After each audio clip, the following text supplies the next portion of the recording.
Pepe, yo creo que, digamos, es un acercamiento muy completo al tema sucesorio, que sin lugar a dudas es el gran tema de la reflexión política en México, no solo de los académicos, sino también de las personas comunes. El tema de la sucesión siempre nos ha apasionado. Y entonces yo lo que hago en este libro es, en los primeros capítulos, revisar cómo se resolvía la sucesión, por ejemplo, en el siglo XIX, con personajes como Santana, Antonio López de Santana, como Benito Juárez y como Porfirio Díaz. Por cierto, en el caso de Santana, refiero una anécdota muy interesante. En su último periodo de presidente expide un acuerdo en donde dice que el tratamiento al jefe del Ejecutivo deberá ser Su Alteza Serenísima. Pero dice otra cosa, que en caso de fallecimiento o de incapacidad, su sucesor será aquel cuyo nombre deja escrito en un sobre lacrado que deposita en el Ministerio de Relaciones Exteriores. Es decir, el primer tapado fue aquel de Antonio López de Santana. El sobretado. Y nunca sabremos quién fue. Entonces, bueno... existe. Existió, o sea... Existió. Existió, pero nunca sabremos qué decía ese sobre y a quién había designado.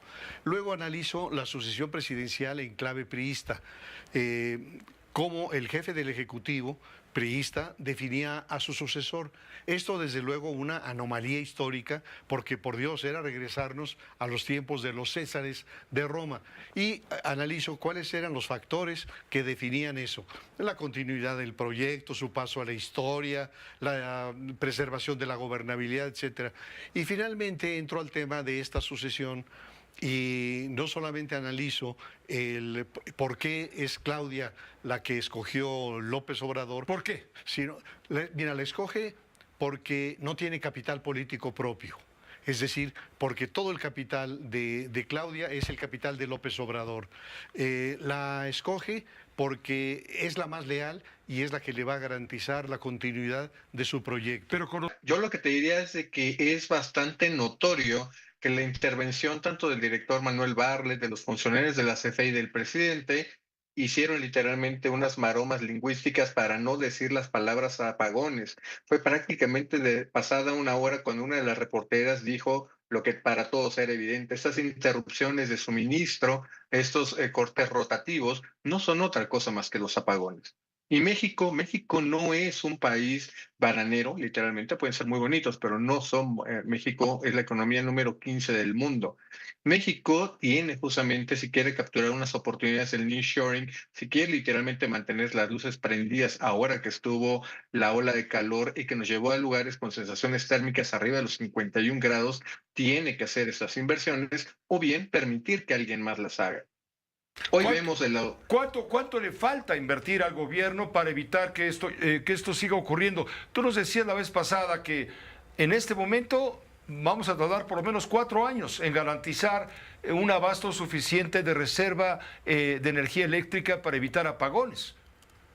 Efectivamente, y algo de eso salió hoy en la mañanera, querido Pepe, cuando CFE presentó sus programas. Y aquí hay varias cosas de hoy que son muy reveladoras. Quizá la más importante es que CFE empezó ya muy tarde a invertir. En el año 2019 y 20 no hubo inversión ni en transmisión ni en generación. Y se puede entender por qué CFE se confió. Obviamente, cuando fue el 2020, el año de la pandemia, todos nos refugiamos en nuestras casas, la demanda industrial de electricidad se desplomó y CFE pensó: no es necesario que tenga que hacer absolutamente nada. Para el año 2021, el año del rebote, obviamente CFE se dio cuenta que ya tenía el tiempo encima. Empieza a construir varias de estas plantas que obviamente, por desgracia, no han estado completadas a tiempo. Es muy posible, te digo, de las 6 plantas más importantes, las que van a aportar el grueso de la capacidad, se plantea que va a estar listas para el mes de septiembre de este año. Alguna posibilidad incluso de que se retrasen 1 o 2 meses más.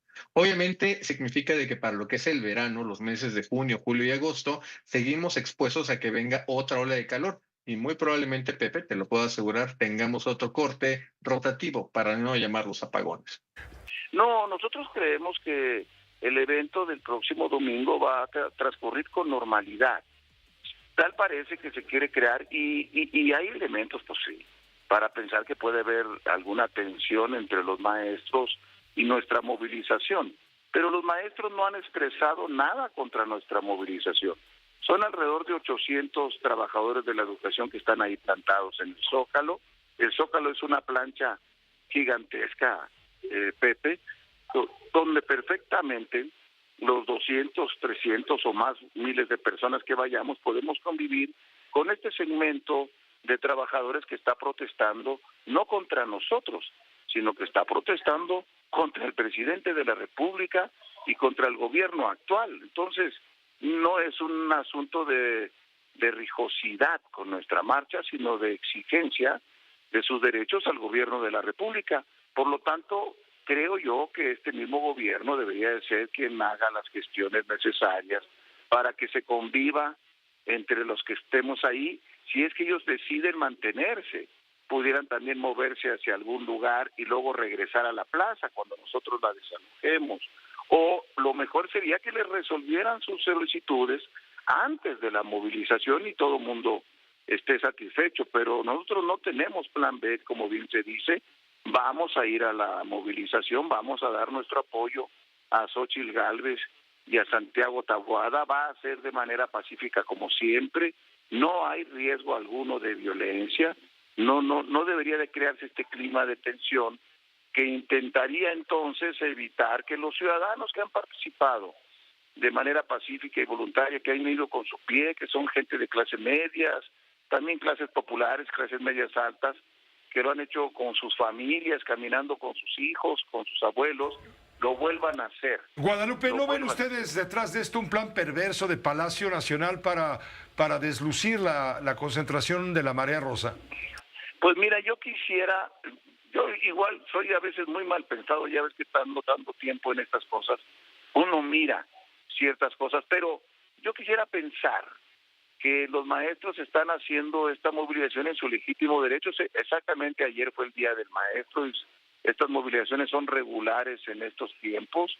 Lo que creo es que el presidente de la República debería de atenderlos, no prolongar el conflicto, no intentar usar este movimiento legítimo del magisterio para crear un ambiente de tensión que inhiba la participación.